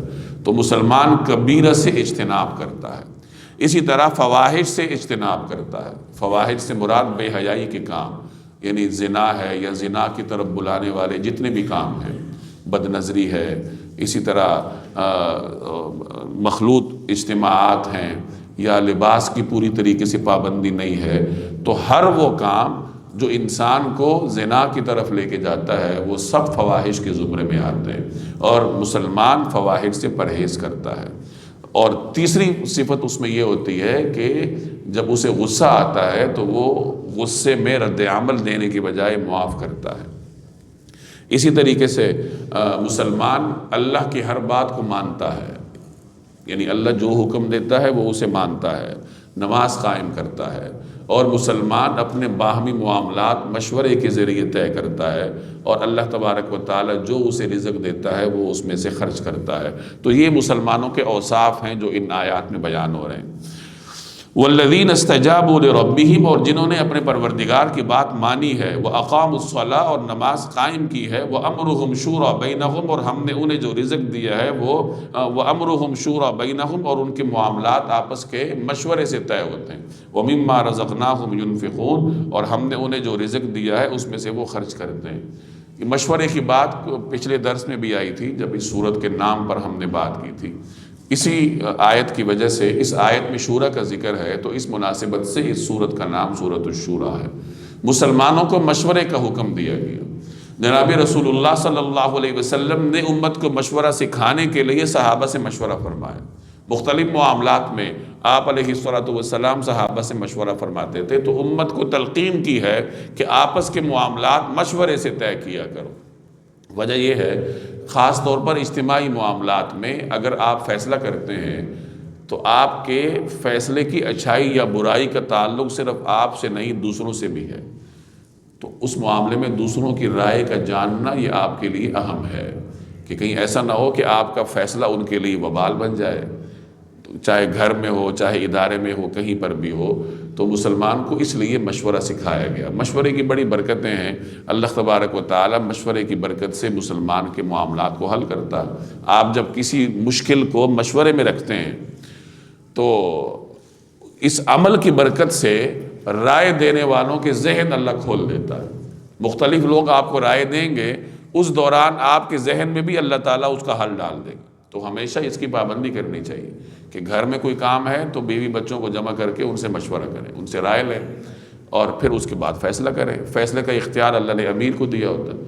اگر کہیں 2 یا 3 لوگ سفر پہ نکلیں تو ان کی بھی یہ ذمہ داری ہے کہ ایک تو وہ اپنا امیر مقرر کریں کہ سفر میں یہ ہمارا امیر ہوگا، اور پھر باہمی معاملات مشورے سے طے کریں۔ امیر کا یہ کام ہے کہ وہ مشورہ بٹھائے، مشورے میں بات رکھے، سب سے رائے لے، اور پھر سب کی رائے کے مطابق فیصلہ کر لے۔ مسلمان امیر کو اللہ نے یہ اختیار دیا ہے کہ وہ اگر کسی کی رائے پہ عمل نہ کرے، اپنی رائے پہ عمل کرے اپنی ثوابدید کے مطابق، تو اس کو اختیار ہے، لیکن مشورہ وہ سب سے لے گا۔ آپ اپنے گھر میں سب کو جمع کرتے ہیں، مشورہ لیتے ہیں، تو بچوں کا کام ہے کہ مشورہ دیں، اصرار کرنا ان کا کام نہیں ہے۔ انہوں نے مشورہ دے دیا، ان کی ذمہ داری پوری ہوگی۔ اب یہ والد کی ثوابدید پر ہے کہ وہ ان کی رائے پہ عمل کرتا ہے یا نہیں کرتا۔ لیکن بہرحال جیسے میں نے عرض کیا کہ اس عمل کی برکت سے اللہ تبارک و تعالی بہت سارے معاملات کو حل کر دیتا ہے۔ والذین اذا اصابهم البغی هم ینتصرون، اور جب ان پر کوئی زیادتی ہوتی ہے تو وہ اپنا دفاع کرتے ہیں، یعنی چپ کر کے ظلم کو برداشت نہیں کرتے بلکہ دفاع کرتے ہیں۔ وجزاء سیئۃ سیئۃ مثلها، اور کسی برائی کا بدلہ اس جیسی برائی ہے۔ فمن عفا، پھر بھی جو کوئی معاف کر دے، وَأَصْلَحَ، اور اصلاح سے کام لے، فَأَجْرُهُ عَلَى اللَّهِ، تو اس کا ثواب اللہ نے اپنے ذمے لیا ہے۔ إِنَّهُ لَا يُحِبُّ الظَّالِمِينَ، یقیناً وہ ظالموں کو پسند نہیں کرتا۔ کسی پر کوئی ظلم ہوا ہے، اس کے سامنے 2 راستے ہیں، ایک یہ کہ وہ بدلہ لے، دوسرا یہ کہ وہ معاف کر دے۔ ان آیات میں دونوں کی گنجائش ہے۔ پہلے اللہ نے فرمایا کہ مومن کا وصف یہ ہے کہ وہ چپ کر کے ظلم کو برداشت نہیں کرتا بلکہ بدلہ لیتا ہے۔ اور بدلہ کیسے لیتا ہے کہ جتنا کسی نے ظلم کیا ہے تو اسی کے مطابق وہ بدلہ لیتا ہے، اس سے زیادہ نہیں، کیونکہ زیادہ کرے گا تو وہ خود ظالم بن جائے۔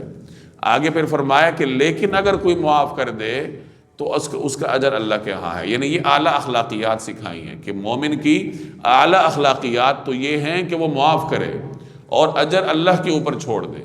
لیکن اگر کوئی مومن بدلہ بھی لیتا ہے تو یہ بھی مومنین ہی کا شیوا ہے کہ وہ بدلہ لیتے ہیں، لیکن جتنی زیادتی ہوئی ہے اس کے مطابق۔ اب یہ دونوں چیزیں ہمارے سامنے آ گئی۔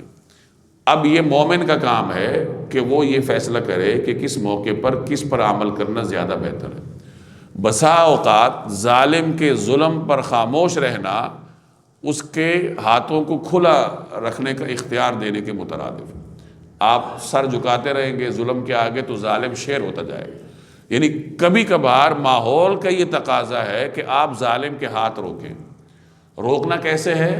اپنے قانون کے مطابق، کہ جو ملک کا قانون ہے، جو بھی قوانین ہیں، یا جس طریقے سے بھی آپ کہیں رہتے ہیں تو وہاں کوئی رسوم ہوگی، کوئی رواج ہوگا، کوئی قانون ہوگا، تو اسی قانون کے دائرے میں رہتے ہوئے ظالم کو چیلنج کیا جاتا ہے۔ کبھی کبھار تقاضا ماحول کا یہ ہوتا ہے، اور کبھی پھر ماحول کا تقاضا یہ ہوتا ہے کہ نہیں، میں اس اعلیٰ وصف پہ عمل کر کے معاف کر کے اللہ تبارک و تعالیٰ کے سپرد چھوڑ دیتا ہوں۔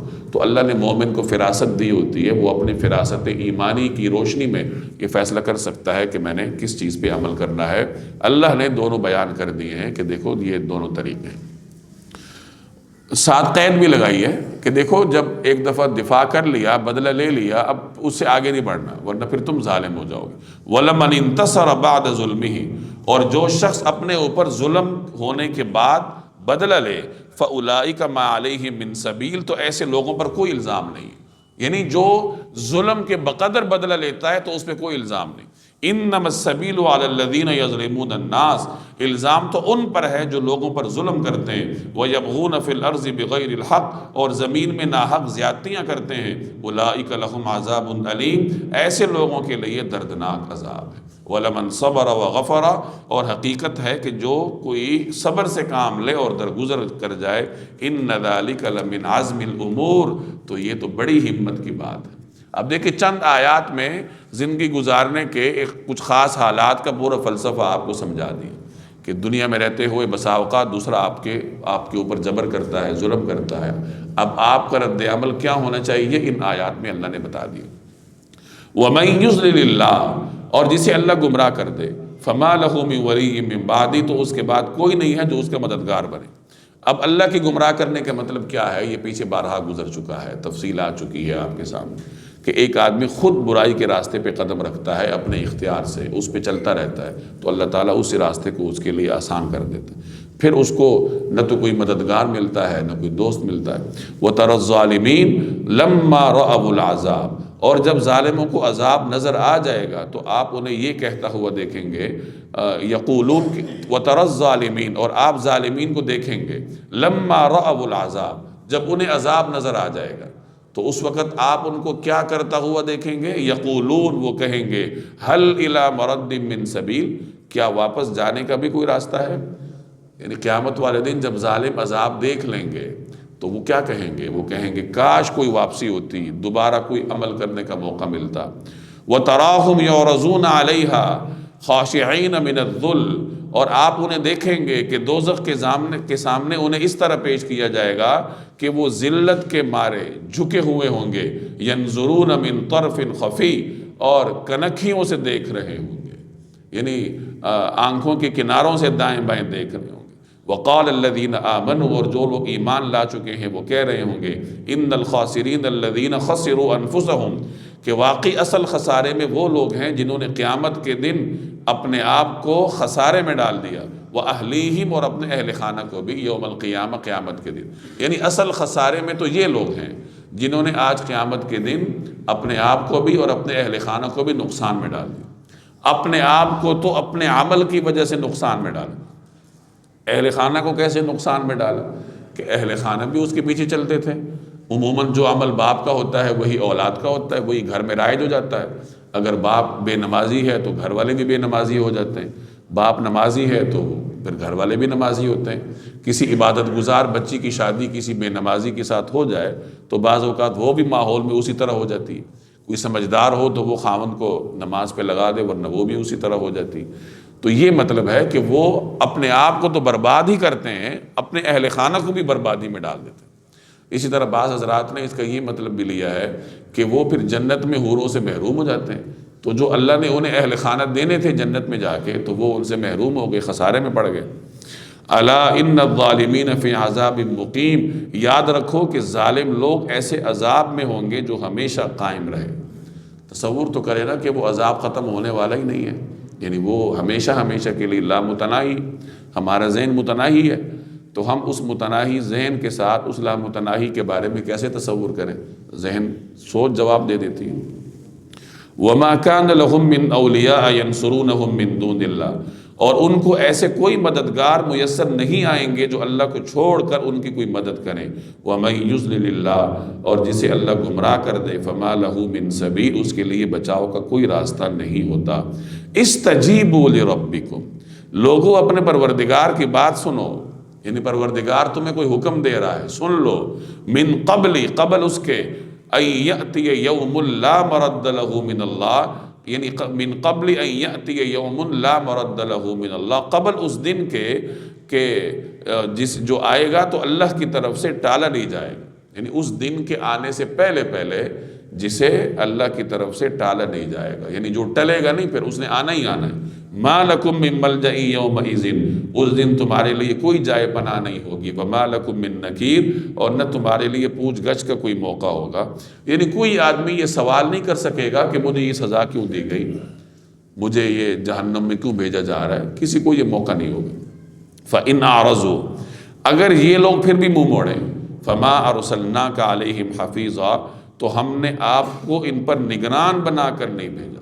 اب یہ رسول اللہ صلی اللہ علیہ وسلم کو تسلی دی جا رہی ہے کہ اے پیغمبر، اے حبیب، اگر یہ آپ کی بات نہیں مانتے تو آپ کو اس قدر بوجھ لینے کی ضرورت نہیں ہے، کیونکہ آپ ان کے اوپر نگران نہیں ہیں، آپ کا کام پہنچانا تھا، آپ پہنچا چکے۔ ان علیک الا البلاغ، آپ پر پہنچا دینے کے سوا کوئی ذمہ داری نہیں۔ آگے انسانوں کی نفسیات کا بیان ہے جو پہلے بار بار آ چکی ہیں۔ وَإِنَّا إِذَا أَذَقْنَا الْإِنسَانَ مِنَّا رَحْمَةً فَرِحَ بِهَا، اور جب ہم انسان کو اپنی طرف سے کسی رحمت کا مزہ چکھا دیتے ہیں تو وہ اس پر اترا جاتا ہے۔ وَإِن تُصِبْهُمْ سَيِّئَةٌ بِمَا قَدَّمَتْ أَيْدِيهِمْ، اور اگر خود اپنے ہاتھوں کے کرتوت کی وجہ سے ایسے لوگوں کو کوئی مصیبت پیش آ جاتی ہے، فَإِنَّ الْإِنسَانَ كَفُورٌ، تو وہی انسان پکا ناشکرہ بن جاتا ہے، یعنی مصیبت آتی ہے تو پھر ناشکری کرتا ہے، اور اگر اس کو کوئی بھلائی پہنچتی ہے تو اترا جاتا ہے، جبکہ اس کے مقابلے میں مومن کا طرز عمل یہ ہے کہ مصیبت کے وقت صبر کرتا ہے اور آسائش کے وقت شکر کرتا ہے۔ آگے اللہ تبارک و تعالیٰ کی ایک اور نشانی کا بیان ہے کہ دیکھو سب کچھ اللہ کے ہاتھ میں ہے۔ ایک انسان جتنا بھی طاقتور ہو، کیا کوئی اپنی طاقت کے بل بوتے پہ اپنے لیے اولاد پیدا کر سکتا ہے؟ یعنی ایک بے اولاد آدمی دولت خرچ کر کے اپنا بچہ پیدا کر سکتا ہے، یا کسی بھی جدید ٹیکنالوجی کے ذریعے وہ اولاد پیدا کر سکتا ہے؟ نہیں، اللہ تبارک و تعالی ہی اولاد عطا کرتا ہے، پھر مختلف طریقوں سے بندوں کو عطا کرتا ہے۔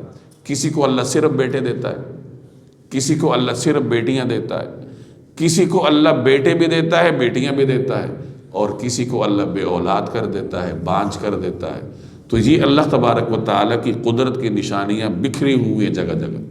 ٹیکنالوجی کے ذریعے لوگ مختلف طریقوں سے بچہ پیدا کرنے کی کوشش کرتے ہیں، لیکن اس میں بھی ٹیکنالوجی کوئی 100% رزلٹ دیتی ہے؟ وہاں بھی تو اللہ کا حکم ہی ہوتا ہے، اللہ کا حکم ہوتا ہے تو وہ تجربہ ان کا کامیاب ہوتا ہے، ورنہ ناکام ہوتا ہے۔ وہ درست ہے غلط ہے وہ ایک الگ بات ہے، میں صرف اس کی بات کر رہا ہوں کہ اللہ کے اذن کے بغیر نہ کوئی ٹیکنالوجی آپ کی مدد کر سکتی ہے، اور نہ انسان اپنے لیے اولاد کا انتظام کر سکتا ہے۔ للہ ملک السماوات والارض، سارے آسمانوں اور زمین کی سلطنت اللہ ہی کی ہے۔ یخلق ما یشاء، وہ جو چاہتا ہے پیدا کرتا ہے۔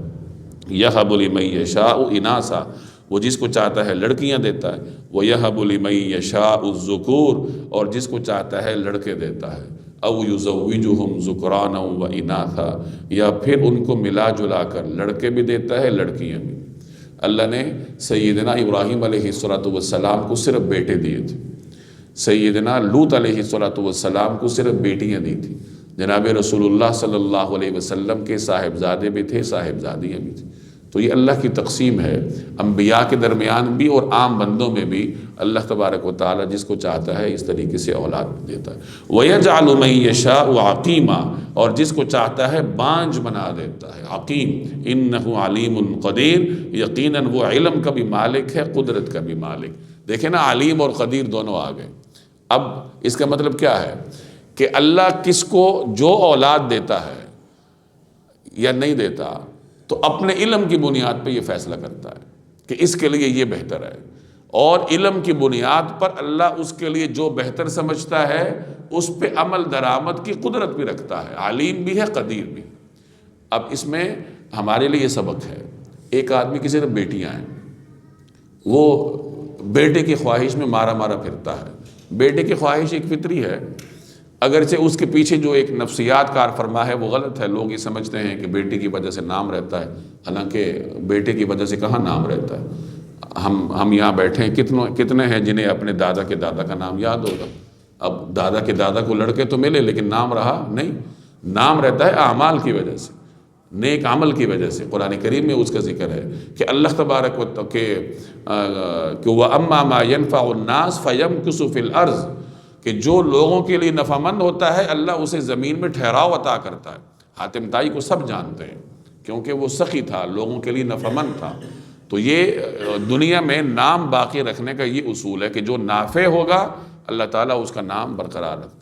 تو لوگ بیٹے کے لیے مارے مارے پھرتے ہیں، ان کو یہ سوچنا چاہیے کہ اگر اللہ نے اپنے علم کے مطابق میرے لیے یہ فیصلہ کیا ہے کہ مجھے صرف بیٹیاں عطا کی ہیں تو پھر مجھے اسی نعمت پہ ہی شکر گزار ہونا چاہیے۔ لوگ دوسری تیسری شادیاں کرتے ہیں بیٹے کے لیے، دوسری شادی کوئی منع نہیں ہے، لیکن یہ نفسیات رکھنا کہ جی مجھے بیٹے کی طلب ہے، اگرچہ وہ بھی منع نہیں ہے، لیکن میں وہ دین کا مزاج سمجھانے کی کوشش کر رہا ہوں کہ اللہ نے کسی کو صرف بیٹے دیے ہیں تو اس کو اس پہ اکتفا کرنا چاہیے کہ میرے لیے اللہ نے وہی بہتر سمجھا۔ کسی کو صرف بیٹیاں دی ہیں تو اس کو اس پہ اکتفا کرنا چاہیے۔ کوئی بے اولاد ہے تو اس کو بھی اس پہ اکتفا رکھنا چاہیے کہ اللہ نے میرے لیے اسی کو بہتر سمجھا ہے، کہ اگر میری اولاد ہوتی تو عین ممکن تھا کہ میں پھر صحیح راستے پہ نہ رہتا، اللہ نے میرے لیے جو بہتر سمجھا فیصلہ کر دیا۔ تو اس آیت کو پڑھنا چاہیے، بار بار پڑھنا چاہیے کہ وہ علیم بھی ہے، قدیر بھی ہے، اور اپنے علم کی بنیاد پر وہ بندوں میں یہ فیصلے کرتا ہے کہ کس کو کیا اولاد دینی ہے اور کیا نہیں دینی۔ آگے پھر وحی کا بیان ہے، چونکہ اہل مکہ یہ کہتے تھے کہ ہم سے فرشتہ کیوں نہیں بات کرتا، اللہ ہم سے براہ راست کیوں نہیں بات کرتا، تو ان سے کہا جا رہا ہے کہ کوئی بندہ اللہ سے براہ راست بات کر نہیں سکتا۔ عام انسانوں میں یہ طاقت ہی نہیں ہے کہ وہ اللہ تبارک و تعالیٰ سے براہ راست بات کرے۔ ہاں، قیامت کے دن جنت میں جا کے اللہ تبارک و تعالیٰ پھر بندہ مومن کی سماعت میں، بصارت میں اتنی طاقتیں پیدا کر دیتا ہے کہ وہ اللہ سے بات کر سکتا ہے۔ حضرت جابر رضی اللہ تعالیٰ عنہ کے والد حضرت عبداللہ صحابی تھے، وہ دنیا سے اس حالت میں گئے کہ ان کی غالباً 9 بیٹیاں تھیں اور ایک بیٹے یہ جابر تھے۔ تو جابر بڑے پریشان تھے کہ یہ 9 بہنیں ہیں میری، ان کی کفالت کرنی ہے اور کچھ والد چھوڑ کے بھی نہیں گئے، کیسے کروں گا؟ تو رسول اللہ صلی اللہ علیہ وسلم نے انہیں تسلی دی اور فرمایا کہ جابر تم پریشان ہو، حالانکہ تمہارے والد کو تو اللہ نے یہ مرتبہ دیا ہے کہ اللہ نے اس کے ساتھ براہ راست کلام کیا ہے، یعنی آخرت میں اس کو زندہ کر کے اللہ نے براہ راست اس سے کلام کیا ہے جو کسی اور بندے کے ساتھ نہیں کیا۔ تو اس حدیث سے معلوم ہوا کہ آخرت میں اللہ تبارک و تعالیٰ کے ساتھ بندہ کلام کر سکتا ہے، بندہ میں اللہ تعالیٰ اتنی طاقت پیدا کرتا ہے۔ جنت کے بارے میں آپ نے پڑھا ہے کہ جنتی براہ راست اللہ تبارک و تعالیٰ کا دیدار کریں گے۔ تو دنیا میں فرمایا کہ تمہارے اندر یہ طاقت نہیں ہے کہ تم اللہ سے براہ راست کلام کر سکو، اس لیے اس توقع میں نہ رہو کہ تمہارے ساتھ اللہ بات کرے۔ ہاں، اللہ کے جو انبیاء ہیں وہ تم تک اللہ تبارک و تعالیٰ کا پیغام پہنچائیں گے۔ وَمَا كَانَ لِبَشَرٍ أَن يُكَلِّمَهُ اللَّهُ، اور کسی انسان میں یہ طاقت نہیں ہے کہ اللہ اس سے بات کرے، یعنی روبرو بات کرے، إِلَّا وَحْيًا، سوائے اس کے کہ وہ وحی کے ذریعے ہو۔ یہاں وحی سے مراد دل میں ڈالنا ہے۔ قرآن کریم میں جگہ جگہ وحی کا لغوی معنی مراد لیا گیا ہے نا، وحی سرگوشی کو کہتے ہیں، دل میں ڈالنا، القاء کر دینا۔ جیسے حضرت موسیٰ علیہ السلام کی والدہ کے بارے میں اللہ نے فرمایا کہ اللہ نے ان پر وحی کی، مطلب ان کے دل میں ڈالا کہ موسیٰ علیہ السلام کو اس طرح اس میں ڈال دیں، دریائے نیل کے سپرد کر دیں۔ مکھی کے بارے میں ہے وَأَوْحَىٰ رَبُّكَ إِلَى النَّحْلِ، تمہارے رب نے مکھی کی طرف وحی کی، شہد کی مکھی کی طرف۔ تو وہاں بھی وحی سے مراد کیا کہ اللہ نے اس کے لیے آسان کیا ہے، اس کے دل میں ڈالا ہے، اس کو سکھایا ہے۔ تو یہاں فرمائیں کہ اللہ کسی سے بات نہیں کرتا سوائے اس کے کہ وہ وحی کے ذریعے ہو، یعنی کسی کو القاء کر دے، کسی کو الہام کر دے۔ او من وراء حجاب، یا کسی کے پردے کے پیچھے سے، جیسے موسیٰ علیہ السلام سے اللہ نے کوہ طور پر بات کی لیکن حجاب کے پیچھے، حجاب نوری کے پیچھے۔ او یرسل رسولا، یا پھر وہ کوئی پیغام لانے والا بھیجے، یعنی فرشتہ بھیجے، جیسے جبریل علیہ السلام آتے ہیں انبیاء کی طرف پیغام لاتے ہیں۔ فیوحی بإذنہ ما یشاء، اور وہ اس کے حکم سے وہ چاہے وحی کا پیغام پہنچا دے، اور وہ اس کے حکم سے جو وہ چاہے وحی کا پیغام پہنچائے، یعنی اللہ کے حکم سے فرشتہ اللہ کی مشیت کے مطابق پیغام آگے پیغمبر تک پہنچاتا ہے اور پیغمبر امت تک پہنچاتے ہیں۔ انہ علی حکیم، یقیناً وہ بہت اونچی شان والا، بڑی حکمت کا مالک ہے۔ وَكَذَلِكَ أَوْحَيْنَا إِلَيْكَ رُوحًا مِّنْ أَمْرِنَا، اور اسی طرح ہم نے تمہارے پاس اپنے حکم سے ایک روح بطور وحی نازل کی۔ یہاں روح سے مراد قرآن کریم بھی ہے، کیونکہ قرآن کریم مردہ دلوں کو زندگی بخشتا ہے، تو اللہ فرما رہے ہیں کہ یہ جو قرآن کریم ہم نے نازل کیا ہے یہ گویا کہ روح ہے۔ اسی طرح اس کو لانے والے روح الامین ہیں، سیدنا جبریل علیہ السلام روح الامین کہا جاتا ہے۔ تو فرمائے کہ ہم نے تمہارے پاس اپنے حکم سے ایک روح بطور وحی نازل کی، ما کنت تدری مل کتاب ولل ایمان، اور آپ کو اس سے پہلے یہ معلوم نہیں تھا کہ کتاب کیا ہوتی ہے اور نہ یہ کہ ایمان کیا ہے۔ ظاہر ہے کہ رسول اللہ صلی اللہ علیہ وسلم پر جب تک کتاب نازل نہیں ہوئی تھی آپ علیہ السلام کتاب کے بارے میں نہیں جانتے تھے۔ اسی طرح دین کی جو تفصیلات ہیں رسول اللہ صلی اللہ علیہ وسلم کو کتاب کے نازل ہونے کے بعد معلوم ہوئی ہیں۔ تو کتاب یعنی قرآن کریم کا تعارف ہے یا دین کی تفصیلات ہیں، وہ نبی کریم صلی اللہ علیہ وسلم کو اللہ نے کتاب نازل ہونے کے بعد عطا کی ہے۔ تو یہ پہلے کا ذکر ہے کہ ما کنت تدری مل کتاب، کہ آپ کو اس سے پہلے یہ معلوم نہیں تھا کہ کتاب کیا ہوتی ہے، ولل ایمان، اور نہ یہ کہ ایمان کیا ہے، ولیکن جعلناہ نورا، لیکن ہم نے اس کو ایک نور بنایا ہے، یعنی قرآن کریم کو، نہدی بہ من نشاء من عبادنا، جس کے ذریعے ہم اپنے بندوں میں سے جس کو چاہتے ہیں ہدایت دیتے ہیں۔ یعنی جو بندہ قرآن کریم کے ساتھ لگاؤ رکھتا ہے، اس کی طرف توجہ کرتا ہے، تو اللہ اس کو قرآن کریم کے ذریعے ہدایت دیتے ہیں۔ وَإِنَّكَ لَتَهْدِي إِلَىٰ صِرَاطٍ مُسْتَقِيمٍ، اور اس میں کوئی شک نہیں کہ تم لوگوں کو وہ سیدھا راستہ دکھا رہے ہو۔ کون سا سیدھا راستہ؟ صراط اللہ، جو اللہ کا راستہ ہے، الذی لہ ما فی السماوات و ما فی الارض، جس کی ملکیت میں وہ سب کچھ ہے جو آسمانوں میں ہے اور سب کچھ جو اس زمین میں ہے۔ الا الی اللہ تصیر الامور، یاد رکھو کہ سارے معاملات آخرکار اللہ ہی کی طرف لوٹیں گے۔ صدق اللہ العظیم۔